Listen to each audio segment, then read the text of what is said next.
नमस्कार दोस्तों, मैं आप सभी का स्वागत करता हूं डिफेंस मास्टर पर और एक नया आपके लिए सेशन लेकर आया हूं।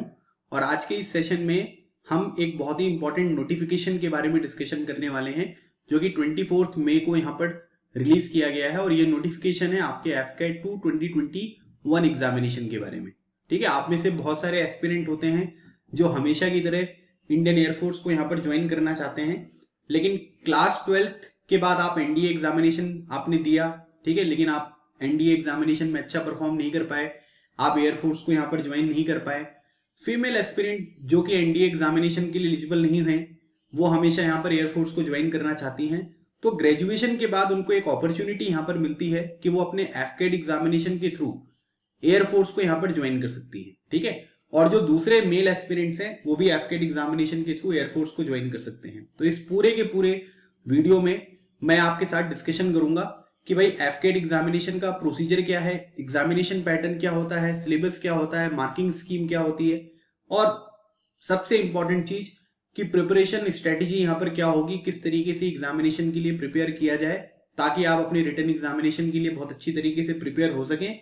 और जो ये एफकेट 2 2021 एग्जामिनेशन यहाँ पर होने वाला है, इसको आप बहुत आसानी से यहाँ पर क्लियर कर सकें। तो इस पूरे के पूरे वीडियो में आपको ये सारी की सारी इंफॉर्मेशन मिल जाएगी। और जिनको एफकेट एग्जामिनेशन के बारे में कोई इंफॉर्मेशन नहीं है, ठीक है, वो सारी की सारी चीजें यहाँ पर क्लियर हो जाएंगी।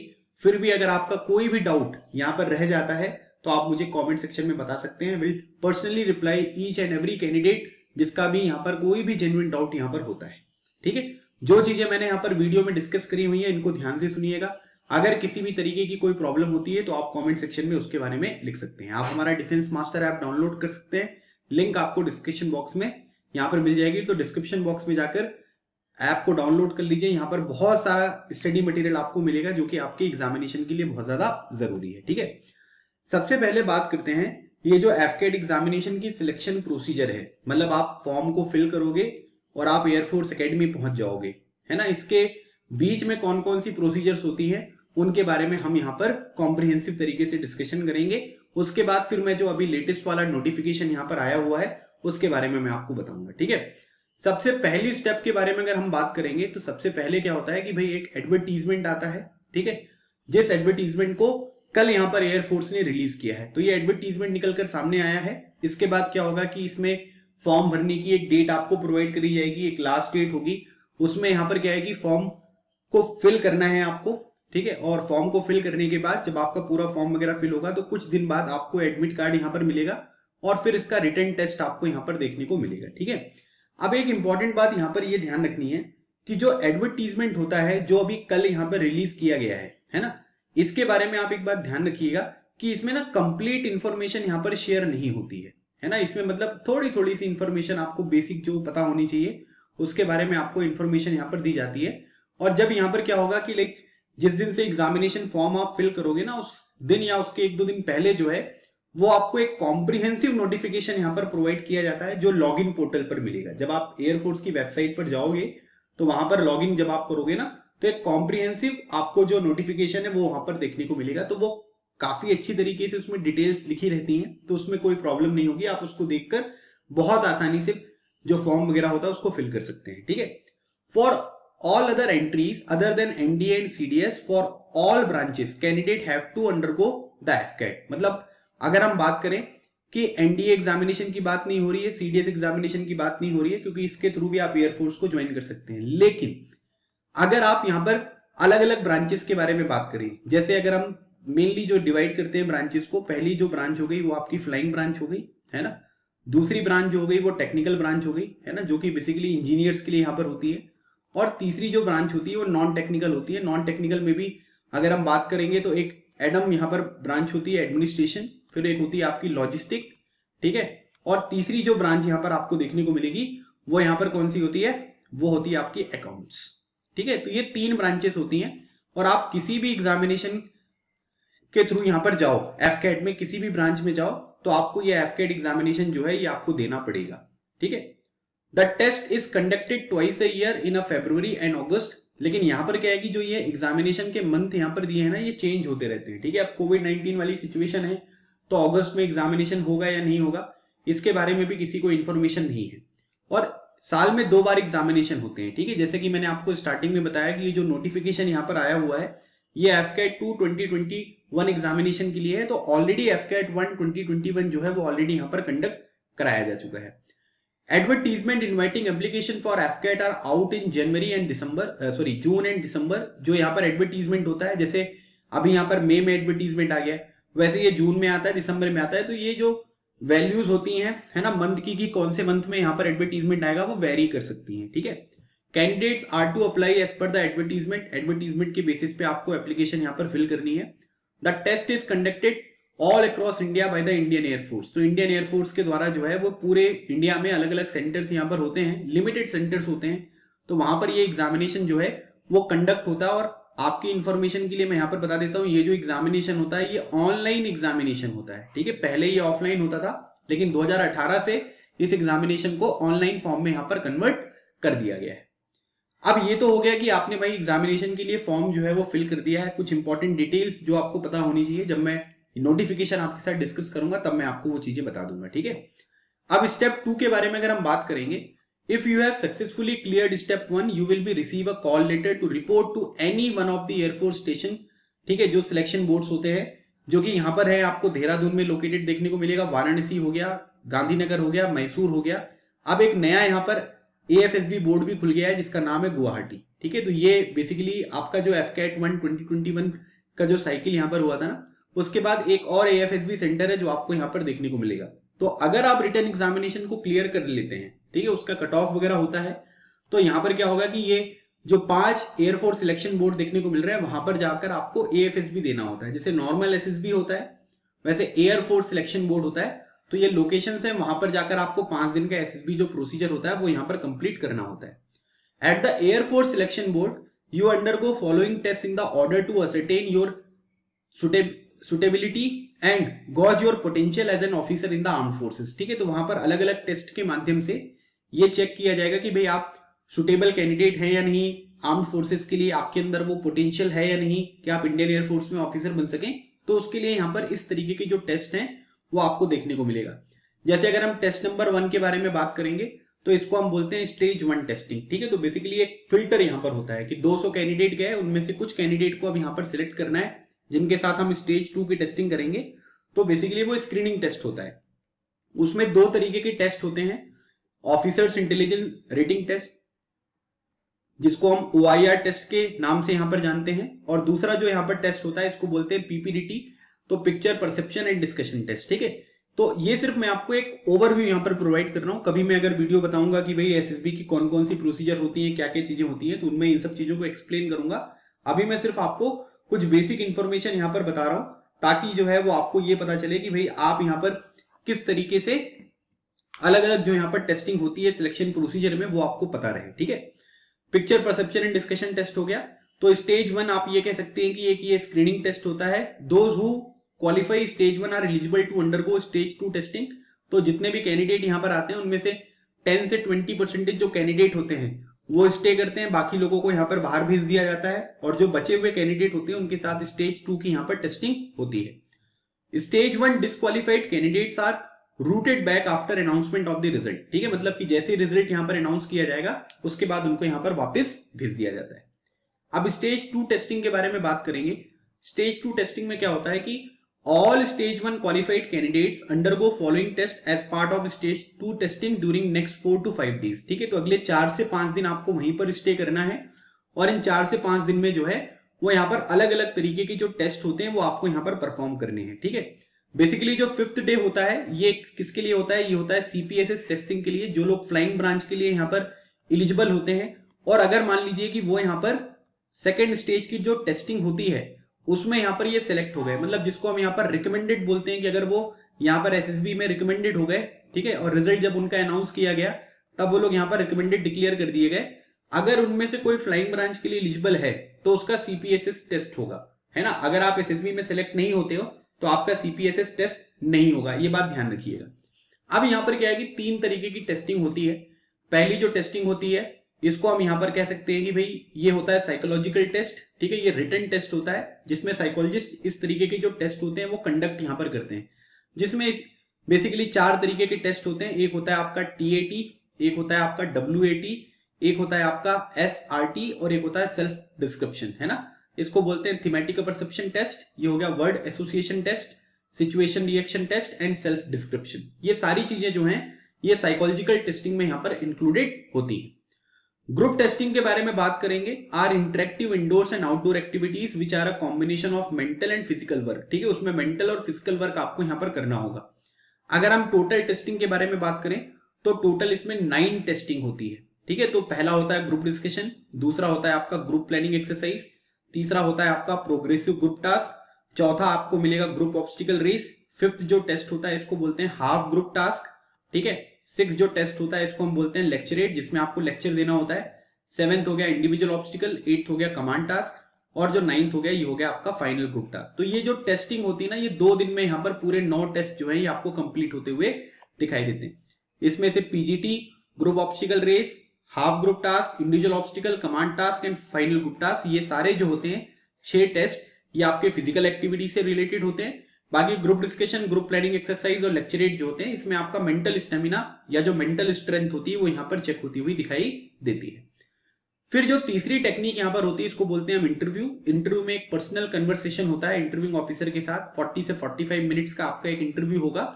उसके बाद यहाँ पर क्या होगा कि वो आपसे बात करेंगे आपकी पर्सनल लाइफ के बारे में, एजुकेशनल लाइफ के बारे में, प्रोफेशनल लाइफ के बारे में, है ना, कि भाई आप किस तरीके के कैंडिडेट हो। और इन तीनों एसेसर का जो यहाँ पर मोटिव होता है वो यही होता है कि कैंडिडेट के अंदर ये चेक करना कि क्या आपके अंदर 15 ऑफिसर लाइक क्वालिटीज है या नहीं है, ठीक है। ये एक सिंपल सा मोटिव होता है। Candidates who have applied for flying branch and have been recommended will also have to undergo computerized pilot selection system, जिसको हम CPSS यहाँ पर कहते हैं। तो ये लाइफ टाइम में एक बार टेस्ट होता है। अगर आप इस टेस्ट में पास हो गए तो आप आर्मी, नेवी, एयरफोर्स में पायलट बन सकते हैं। अगर आप इस टेस्ट में फेल हो गए तो फिर आप लाइफ में कभी भी इस पर्टिकुलर ऑर्गेनाइजेशन में, एयरफोर्स में, नेवी में, आर्मी में, कोस्ट गार्ड में कभी पायलट यहाँ पर नहीं बन सकते हैं, ठीक है। तो ये केवल रिकमेंडेड जो कैंडिडेट होते हैं उनके बेसिस पे यहाँ पर होता है। अब ये जो तीनों टेस्टिंग यहाँ पर कंप्लीट हुई है, जब ये तीनों कंप्लीट हो जाती है तो एक यहाँ पर कॉन्फ्रेंस होती है। कॉन्फ्रेंस में बेसिकली ये देखा जाता है कि जो कैंडिडेट यहाँ पर आया है क्या उसे पास किया जा सकता है या नहीं किया जा सकता। अगर वो पास किया जा सकता है तो उसको रिकमेंडेड यहाँ पर डिक्लेयर कर दिया जाएगा, अदरवाइज उसको कॉन्फ्रेंस आउट यहाँ पर कर दिया जाता है। These tests will be explained to you in detail before they are conducted at the selection board। जिस भी सिलेक्शन बोर्ड में जाओगे और जब उसके बारे में इंफॉर्मेशन यहाँ पर होगी तो जो भी एसेसर यहाँ पर होंगे काफी कॉम्प्रिहेंसिव तरीके से आपको हर एक टेस्टिंग के बारे में यहाँ पर बताएंगे, तो कोई प्रॉब्लम यहाँ पर आपको नहीं होने वाली है। स्टेप 3 के बारे में अगर हम बात करेंगे तो हमने अभी तक 2 स्टेप यहाँ पर समझी, है ना। पहली जो स्टेप थी वो आपकी थी कि भाई आप यहाँ पर रिटन एग्जामिनेशन के लिए फॉर्म भरो, आपने रिटन एग्जामिनेशन क्वालिफाई कर लिया तो आपका SSB यहाँ पर होगा। SSB में आपने अलग अलग तरीके की टेस्टिंग करी, CPSS टेस्ट भी आपका हो गया। अब स्टेप 3 जो होता है ये होता है आपका मेडिकल एग्जामिनेशन। मेडिकल एग्जामिनेशन में बोला गया है कि अगर आप रिकमेंड कर दिए गए हैं सिलेक्शन बोर्ड के द्वारा तो यहाँ पर क्या होगा कि आपको मेडिकल एग्जामिनेशन के लिए भेजेंगे। 2 जगह पर यहाँ पर आपको देखने को मिलेगा, या तो एयरफोर्स सेंट्रल मेडिकल जो एस्टेब्लिशमेंट है न्यू दिल्ली, वहां पर आपको भेजा जाता है, या फिर इंस्टीट्यूट ऑफ एविएशन मेडिसिन जो बेंगलुरु है। मतलब 2 जगह पर आपका इसका जो मेडिकल है वो देखने को मिलेगा। जैसे नेवी और आर्मी में क्या होता है कि तुरंत ही आपका मेडिकल स्टार्ट हो जाता है ना, लेकिन एयरफोर्स में 1 महीने का टाइम आपको मिलता है लगभग, और उसके बाद यहाँ पर क्या होगा कि आप जो है फिर आपका मेडिकल यहाँ पर या तो दिल्ली में होगा या तो आपको बेंगलुरु यहाँ पर भेजा जाएगा, ठीक है। वो आपकी चॉइस के ऊपर भी डिपेंड करता है, कभी कभी चॉइस नहीं होती है और जो भी अथॉरिटीज आपको यहाँ पर वेन्यू देते हैं, डेट देते हैं, उस पर्टिकुलर डेट पे आपको जाना होता है, ठीक है। तो ये आपका मेडिकल हो गया। अब मेडिकल में क्या है कि कई सारी चीजें होती हैं, या तो आपको यहाँ पर फिट डिक्लेयर कर दिया जाएगा या तो आपको टेम्परेरी कोई रिजेक्शन यहाँ पर दे देंगे, ठीक है।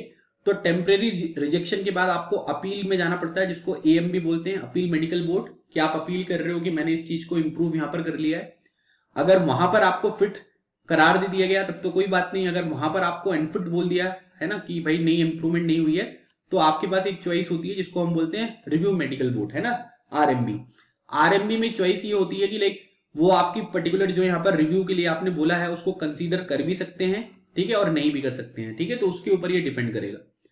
फिर स्टेप नंबर 4 जो होती है वो है कि an all India merit list is compiled on the basis of your performance in the written test and AFSB interview, है ना, subject to being medically fit. अब यहाँ पर क्या है कि एक मेरिट लिस्ट यहाँ पर बनेगी जिसमें आपके रिटन एग्जामिनेशन का भी वेटेज होगा, है ना, आपके एएफएसबी इंटरव्यू का भी वेटेज होगा और इक्वल वेटेज होगा, है ना, ऐसा नहीं कि रिटन एग्जामिनेशन का ज्यादा इंटरव्यू का कम या वाइस वर्सा, दोनों का इक्वल वेटेज यहाँ पर होता है। उसके बेसिस पे एक पूरी मेडिकल जो आपके रिपोर्ट्स होती है उनको ध्यान में रखकर पूरी एक यहाँ पर मेरिट बनती है, ठीक है। उस मेरिट में जो लोग इन हो जाते हैं वो लोग एकेडमी जाएंगे, और जो लोग यहाँ पर मेरिट आउट हो जाएंगे उनका गेम यहाँ पर जो है वो ओवर हो चुका है। अब उनको अगले एफकेट एग्जामिनेशन के लिए दोबारा फिर से वही सारी की सारी जो प्रोसीजर है जो अभी मैंने डिस्कस करी है वो यहाँ पर फॉलो करनी होगी। तो कभी वैकेंसीज कम हो सकती है, कभी ज्यादा हो सकती हैं, कभी मेरिट इन ज्यादा लोग हो सकते हैं, कभी मेरिट आउट ज्यादा लोग हो सकते हैं, डिपेंड करता है कि वैकेंसीज यहाँ पर कितनी है, ठीक है। Based on the vacancies available in the various branches, है ना, सब branches joining instructions are issued to join one of the training establishment. मतलब वहां पर जो भी आपकी ट्रेनिंग एस्टेब्लिशमेंट है, बेसिक ट्रेनिंग जो होगी वो आपकी एयरफोर्स एकेडमी में होगी। फिर उसके बाद अगर आप टेक्निकल ब्रांच में गए हो तो आपको टेक्निकल कॉलेज भेज दिया जाएगा, है ना, फ्लाइंग वाले हो तो फ्लाइंग वालों में भेज दिया जाएगा, ग्राउंड ड्यूटी है, एडमिनिस्ट्रेशन वगैरह, तो आप एयरफोर्स एकेडमी से ही यहाँ पर पास आउट हो जाओगे, ठीक है। तो उसके बेसिस पे आपको ज्वाइनिंग जो यहाँ पर लेटर होते हैं वो यहाँ पर इशू कर दिए जाते हैं, और वो लोग यहाँ पर रिस्पेक्टिव एकेडमीज में यहाँ पर पहुंच जाते हैं। लेकिन स्टार्टिंग कहां से होगी, वो एयरफोर्स एकेडमी से ही आपको देखने को मिलेगी, ठीक है। अब उसके बाद यहां पर क्या है कि फ्लाइंग ब्रांच की जो एलिजिबिलिटी है इसके बारे में हम यहां पर बात कर लेते हैं, ठीक है, कि जो फ्लाइंग ब्रांच की एलिजिबिलिटी यहां पर होगी वो क्या होगी, किस तरीके से होगी, है ना। तो इसकी जो एज यहां पर होती है ना वो कितनी होती है, वो होती है 20 से 24। ये जो चीज है ना, ये आप यहां पर क्या करिएगा, इस चीज को जो है अभी जो नोटिफिकेशन में यहां पर चीजें लिखी हुई हैं उनके बेसिस पे मैं आपको यहां पर बताऊंगा अभी, ठीक है। आप इस डेट को अभी यहां पर कंसीडर मत करिएगा, जो नोटिफिकेशन में डेट है उसके बेसिस पे हम यहां पर बात करेंगे। जैसे अगर मैं आपको दिखाऊं, ठीक है, तो जैसे आप यहां पर ये देखिए, है ना, यहां पर क्या दिया हुआ है कि फ्लाइंग ब्रांच के लिए जो यहां पर आपको एज दी हुई है ये 20 से 24 ईयर्स है ना। और बोला जा रहा है कि as on 1 July 2022 that is born between 2 July 1998 और 1 जुलाई 2002 बोथ डेट इंक्लूसिव। मतलब जो यहां पर आपका बर्थ है वो 2 जुलाई 1998 से पहले नहीं होना चाहिए और 1 जुलाई 2002 से बाद में नहीं होना चाहिए, है ना। इन दोनों की डेट पर अगर आपका बर्थ यहां पर हुआ है तो उस चीज को यहां पर इंक्लूड किया गया है। तो ये पर्टिकुलर जो डेट्स है ना, अभी मैं आपको जब ये वैकेंसी बताऊंगा, नोटिफिकेशन बताऊंगा, तब मैं आपके साथ डिस्कस करूंगा। ये सिर्फ मैंने यहां पर क्या है कि ये पुराना नोटिफिकेशन था, उसके बेसिस पे मैंने आपको एक तरीका बताया है कि भाई किस तरीके से यहाँ पर डेट्स वगैरह नोटिफिकेशन में लिखी रहती है, ठीक है। अब कई सारे लोगों का मानना ये होता है कि सर मेरी एज अभी 24 नहीं हुई है, मैं अभी कितने साल का हूं, मैं 23.5 का हूं, ठीक है, लेकिन मैं यहाँ पर जो है वो एफकेट की फ्लाइंग ब्रांच के लिए एलिजिबल नहीं हूं, ठीक है। इसका क्या मतलब हुआ सर? तो देखिए भाई साहब, यहां पर मैं आपको एक चीज बताना चाहता हूं कि पूरी की पूरी जो यहाँ पर प्रोसीजर होती है ना, इसको कंप्लीट होने में कितना टाइम लगता है, इसमें 1 साल का टाइम लगता है ना। अगर आप अभी यहाँ पर 23.5 के हो, ठीक है, तो जब आप एकेडमी जाओगे तो आपकी एज कितनी हो जाएगी, 24.5 हो जाएगी। तो आप इस पर्टिकुलर लिमिट से क्या हो गए, इस लिमिट को आपने यहाँ पर क्रॉस कर दिया, ठीक है। तो आप यहाँ पर क्या हो, फ्लाइंग ब्रांच के लिए एलिजिबल नहीं हो। तो इसका मतलब यह है कि जो 24 ईयर्स यहाँ पर लिखा हुआ है ना, जब आप एकेडमी ज्वाइन करोगे इस पर्टिकुलर कोर्स की मदद से, तो यहाँ पर क्या है कि आपको वहां पर जाना है और उस टाइम तक आपकी एज 24 से ज्यादा नहीं होनी चाहिए, ये बात ध्यान रखना है। तो 20 से 24 हो गया, ठीक है। बाकी जो यहाँ पर मैंने आपको एज बताई है ये आप ध्यान रख सकते हैं, ठीक है। अगर हम देखेंगे तो फ्लाइंग ब्रांच की जो एज है वो 20 से 24 ईयर्स है ना। और 1 जुलाई 2022 तक आप मतलब आपकी जो एज है वो इतनी होनी चाहिए, 24 ईयर्स से ज्यादा नहीं होनी चाहिए। और आपका जन्म 2 जुलाई 1998 से पहले नहीं होना चाहिए और 1 जुलाई 2002 के बाद नहीं होना चाहिए, है ना।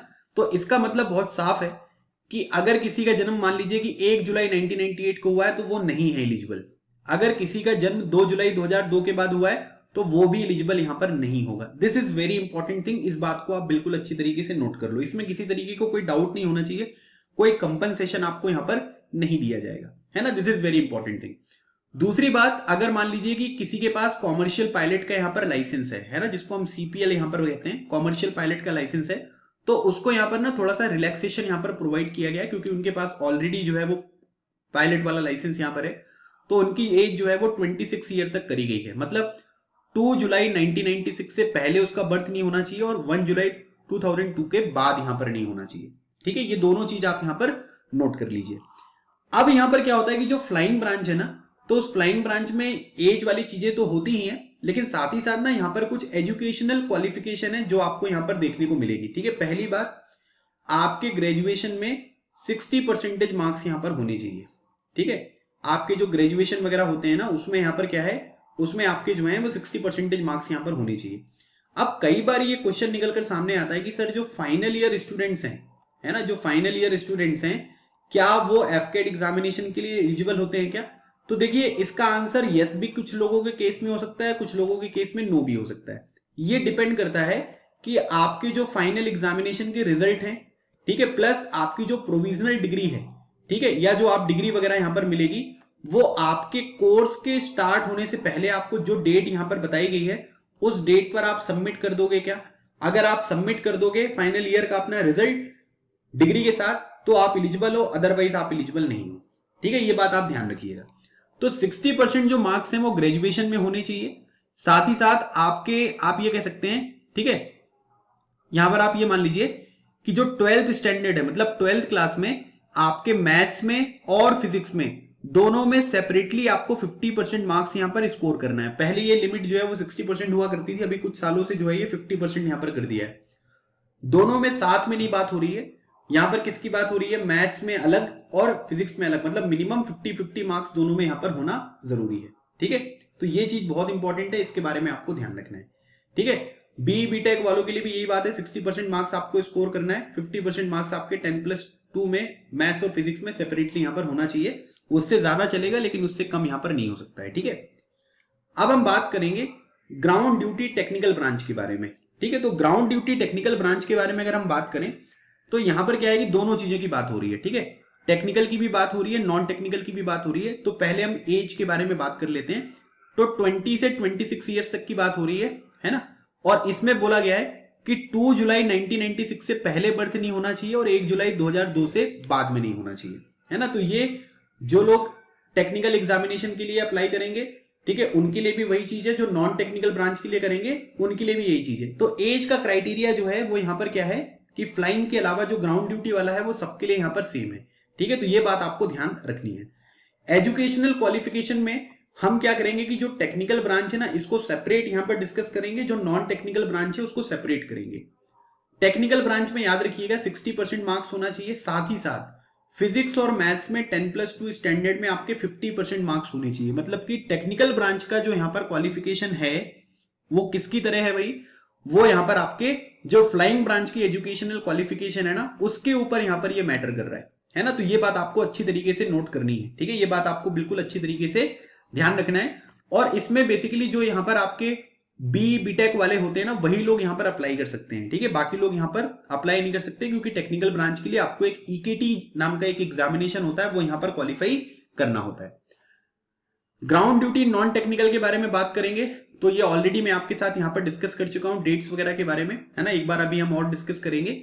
लेकिन यहां पर क्या है कि वो जो 10+2 में आपके 50% मार्क्स हैं, है ना, फिजिक्स और मैथ्स में, वो चीज आपको नॉन टेक्निकल ब्रांच में देखने को नहीं मिलेगी। ठीक है, 60% मार्क्स जो है वो इक्विवेलेंट यहां पर होना चाहिए। अब 60% मार्क्स जब मैं यहां पर बोल रहा हूं, तो अगर आपके 59.5999 है तो भी आप एलिजिबल नहीं हो। 60 मीन 60 होना चाहिए, मिनिमम 60 यहां पर होना बहुत जरूरी है।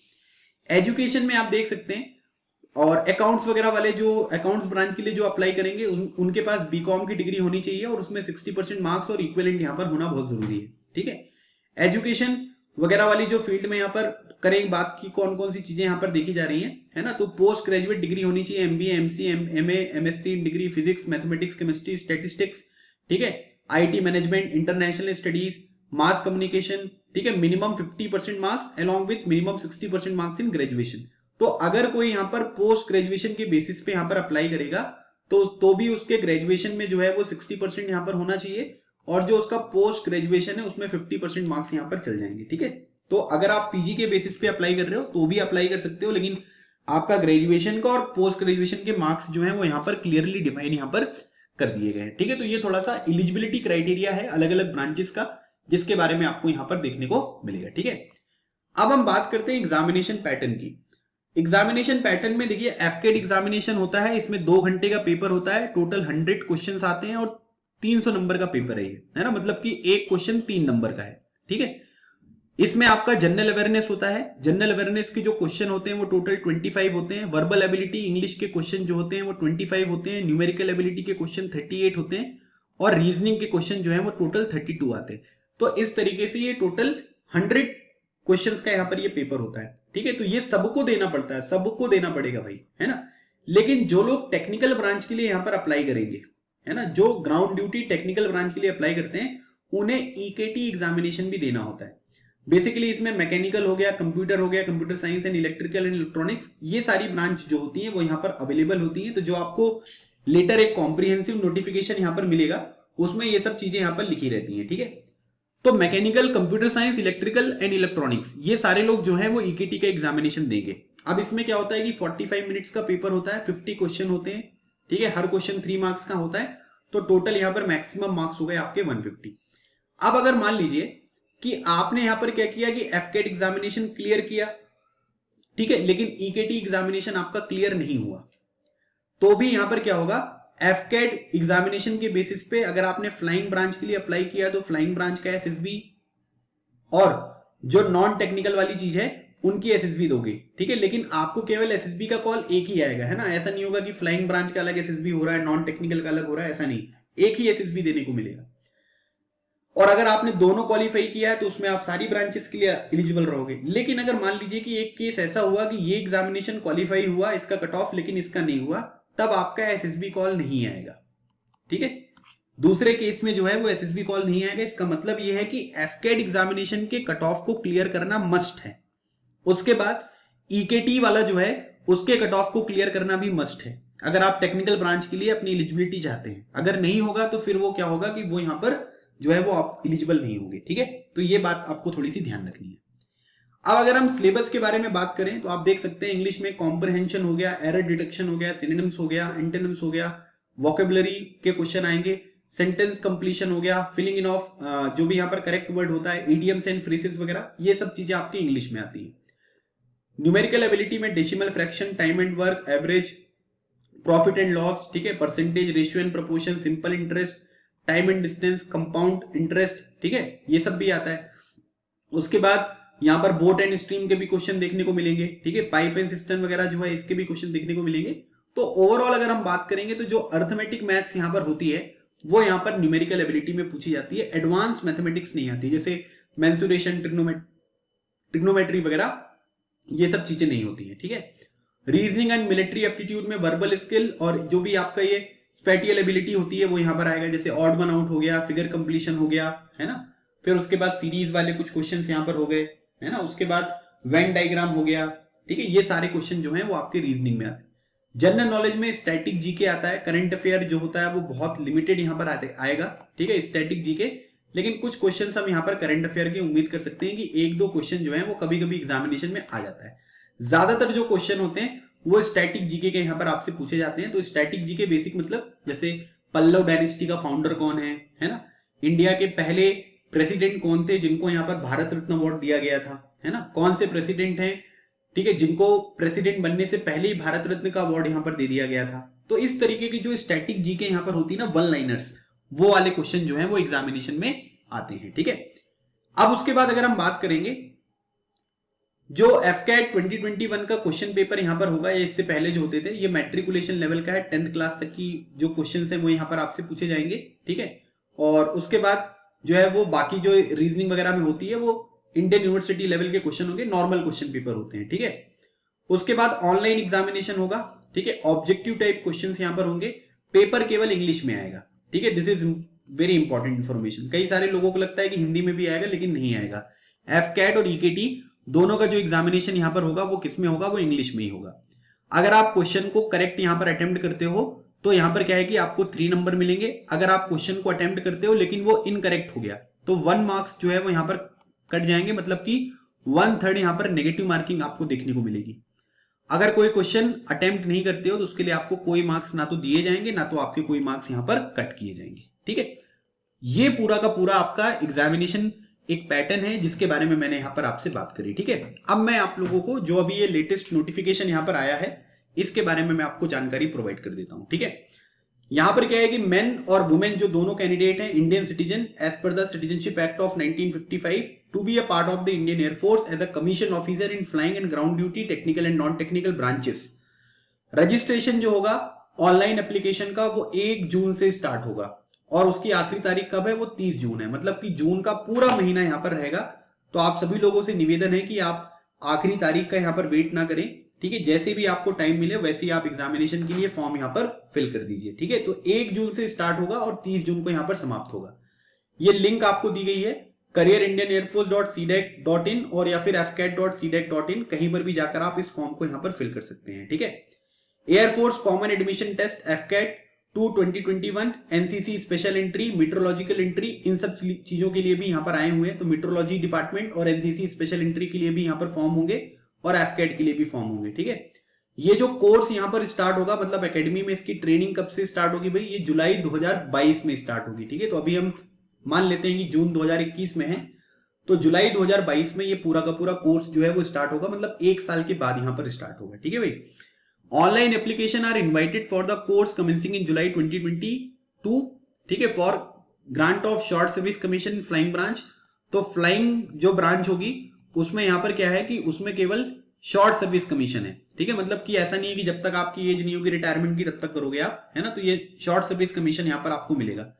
And permanent commission and short service commission ground duty technical non technical. तो टेक्निकल में और नॉन टेक्निकल में दोनों चीजें हैं, परमानेंट कमीशन भी है और प्लस शॉर्ट सर्विस कमीशन भी यहां पर आपको दिया गया है, ठीक है। अब उसके बाद online application are also invited for grant of PC SSC for NCC special entry scheme for flying branch and for meteorology entry, ठीक है। मतलब जो एनसीसी एंट्री के थ्रू आएंगे वो फ्लाइंग ब्रांच के लिए आएंगे और मीटरोलॉजिकल जो एंट्री है उसके लिए भी यहाँ पर आपको देखने को मिलेगा। तो पीसी और परमानेंट कमीशन और शॉर्ट सर्विस कमीशन दोनों है। अब इसमें क्या है कि भाई सब लोगों के लिए वैकेंसीज की बात करी गई। जैसे फ्लाइंग में बात करेंगे तो 96 वैकेंसीज हैं, ठीक है। ग्राउंड ड्यूटी टेक्निकल के बारे में अगर हम बात करेंगे तो यहाँ पर इलेक्ट्रिकल मैकेनिकल जो यहाँ पर चीजें दी गई हैं, तो परमानेंट कमीशन की 20 सीटें हैं और यहाँ पर परमानेंट कमीशन की 8 है, एसएससी की 78 है और एसएससी की 31 आपको यहाँ पर देखने को मिल रही है, ठीक है। ग्राउंड ड्यूटी टेक्निकल में अगर हम देखेंगे तो परमानेंट कमीशन जो है वो केवल मेन के लिए, याद रखिएगा परमानेंट कमीशन अभी केवल मेन के लिए है, फीमेल एस्पिरेंट के लिए परमानेंट कमीशन की अभी चीजें यहाँ पर नहीं आई है, ठीक है। ग्राउंड ड्यूटी के बारे में अगर हम बात करेंगे तो यहाँ पर जो एडमिनिस्ट्रेशन है, एडमिनिस्ट्रेशन के लिए यहाँ पर जो ब्रांचेस हैं, ठीक है, वो यहाँ पर क्या दिए हैं। एडमिनिस्ट्रेशन के लिए परमानेंट कमीशन में 10 सीटें हैं और एसएससी में 42 हैं। और उसके बाद नॉन टेक्निकल में अगर हम बात करेंगे, ठीक है, तो यहाँ पर जो ये ब्रांचेस आपको यहाँ पर दी गई हैं, ठीक है, इसमें यहाँ पर क्या है, इसमें आपको परमानेंट कमीशन की 4 आपको दी गई हैं और यहाँ पर एसएससी की 17 आपको दी हुई है, ठीक है। तो एडमिनिस्ट्रेशन और यहाँ पर ईडीएन, ठीक है, मतलब यहाँ पर क्या है कि इस बार जो है ना लॉजिस्टिक की कोई ब्रांच यहाँ पर देखने को नहीं मिल रही है, ठीक है। मतलब जो लॉजिस्टिक है, ठीक है, उसकी ब्रांच यहाँ पर कोई भी देखने को नहीं मिल रही है, ठीक है। तो ये बात आपको ध्यान रखनी है कि इस बार केवल एडमिनिस्ट्रेशन और यहाँ पर क्या है जो एजुकेशन ब्रांच है उसकी यहाँ पर केवल आपको देखने को मिल रही है, ठीक है। तो ये चीज आपको थोड़ी सी ध्यान रखनी है, ठीक है। दिस इज इंपॉर्टेंट थिंग जिसके बारे में आपको पता होना जरूरी है।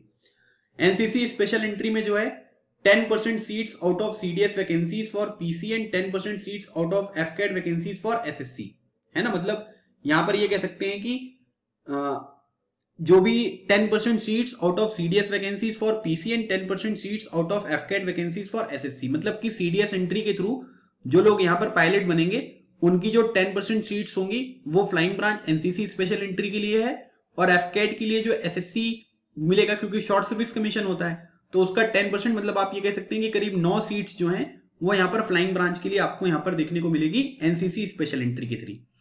मेट्रोलॉजी एंट्री में अगर हम देखेंगे तो यहाँ पर मेन के लिए जो है, ठीक है, आप ये कह सकते हैं कि टोटल परमानेंट मतलब परमानेंट कमीशन जो है वो 6 सीटें हैं और शॉर्ट सर्विस कमीशन के लिए 22 सीटें।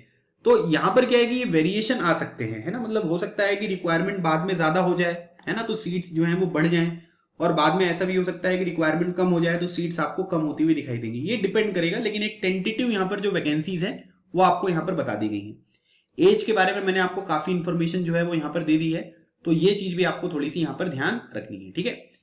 अब हम बात करते हैं कि एफकैट 2021 एग्जामिनेशन के लिए आपको कैसे प्रिपरेशन करनी है, ठीक है। तो पिछले कई एग्जामिनेशन से जो है ना, वो यहाँ पर क्या है कि हमारे बहुत सारे स्टूडेंट जो हैं वो एफकैट एग्जामिनेशन को यहाँ पर क्लियर कर रहे हैं। जो लोग खुद से प्रिपेयर करना चाहते हैं वो प्रीवियस ईयर क्वेश्चन पेपर को उठाइए, है ना, उसमें देखिए कि भाई किस किस तरीके के क्वेश्चन यहाँ पर आते हैं। बाकी सिलेबस मैंने आपको बता ही दिया है, उसके थ्रू आप इसकी प्रिपरेशन कर सकते हैं। स्टैंडर्ड बुक्स जो यहाँ पर यूज होती है मैथ्स की, रीजनिंग की, उनके थ्रू भी अगर आप प्रिपरेशन करोगे तो आसानी से यहाँ पर आपका पूरा का पूरा जो चीजें हैं वो यहाँ पर कवर हो जाएंगी। ठीक है, बाकी डिफेंस मास्टर ऐप पर जो है वो एफकेट एग्जामिनेशन के लिए डेडिकेटेड कोर्स है। अगर हम कोर्स के बारे में बात करेंगे तो हमारे पास दो तरीके के कोर्स हैं। ठीक है, एक कोर्स जो है वो है आपका लाइव प्लस रिकॉर्डेड। ठीक है, दूसरा जो कोर्स है हमारा वो केवल लाइव है। ठीक है, अब इसको समझिएगा कि मैं यहां पर क्या बताना चाह रहा हूं। देखिए, लाइव प्लस रिकॉर्डेड के बारे में बात करिए, लाइव के बारे में बात करिए, इसकी जो वैलिडिटी है वो यहां पर कितनी है, वो 1 ईयर की वैलिडिटी है। मतलब वीडियोस आपको 1 साल तक यहां पर अवेलेबल रहेंगे, क्योंकि जैसे ही आप ये एग्जामिनेशन दोगे फरवरी मार्च में आपका अगला एग्जामिनेशन भी आ जाएगा, है ना। तो 1 ईयर की वैलिडिटी से क्या होगा कि आप अगले एग्जामिनेशन को भी अच्छी तरीके से यहां पर प्रिपेयर कर पाओगे। ठीक है, अब लाइव प्लस रिकॉर्डेड में अगर हम बात करेंगे तो मैंने यहां पर क्या किया है कि पिछले वाले एग्जामिनेशन के लिए भी कुछ कंटेंट यहां पर प्रिपेयर करवाया है ना। चाहे मैथ्स के बारे में बात कर लो, इंग्लिश के बारे में बात कर लो, स्टैटिक जीके के बारे में बात कर लो। तो रिकॉर्डेड का मतलब यह है कि रिकॉर्डेड मतलब ओल्ड वीडियोस, ठीक है, जो पिछले वाले एफकेट एग्जामिनेशन में पढ़ाए गए थे, है ना। और लाइव में बेसिकली यहां पर क्या है कि लाइव में आपको न्यू कंटेंट में यहां पर प्रोवाइड कर रहा हूं। ठीक है, तो आपके पास क्योंकि समय है तो मैं आपको रिकमेंड ये करूंगा कि आप न्यू कंटेंट वाली जो चीजें हैं और जो ओल्ड वीडियोस हैं, ठीक है, इन दोनों को आप यहां पर क्या करिए कि अच्छी तरीके से प्रिपेयर करो। और अगर आप लाइव के बारे में बात करेंगे तो लाइव में क्या है कि केवल जो नया कंटेंट मैं आपको अभी यहां पर पढ़ा रहा हूं ना, केवल वही चीजें आपको देखने को मिलेंगी, है ना। रिकॉर्डेड फॉर्म में तो मिलेंगी ही। रिकॉर्डेड का मतलब ये मत समझना कि वीडियो लाइव छूट गया तो रिकॉर्ड नहीं हो पाएगा, नहीं, ऐसा नहीं है। रिकॉर्डेड आपको देखने को मिलेगा, इसमें कोई प्रॉब्लम नहीं है।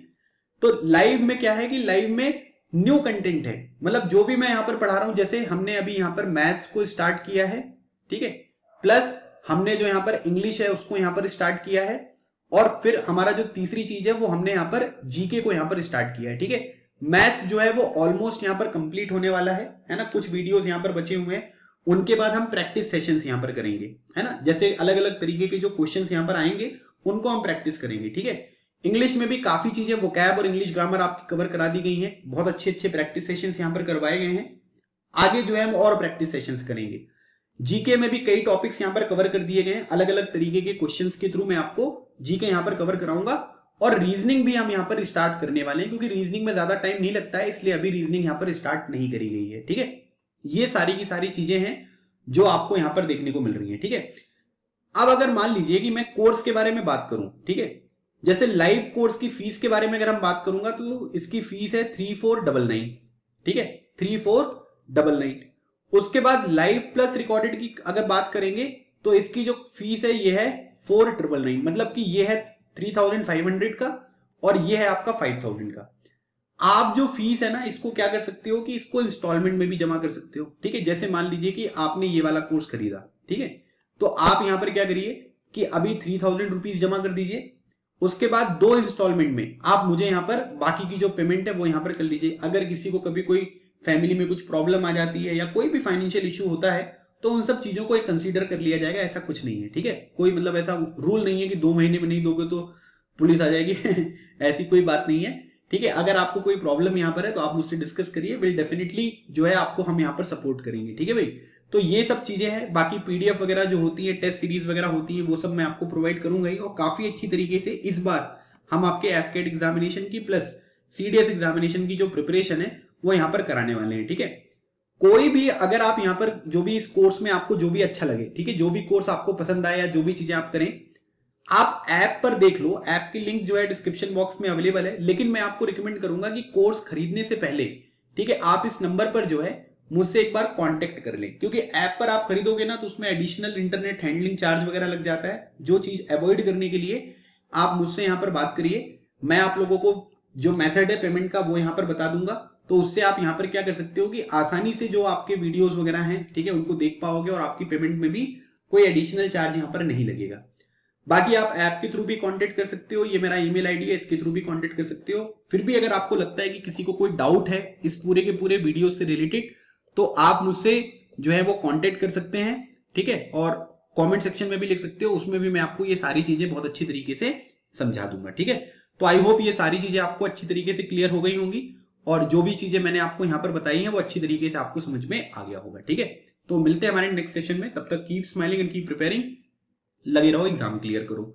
थैंक यू सो मच, जय हिंद।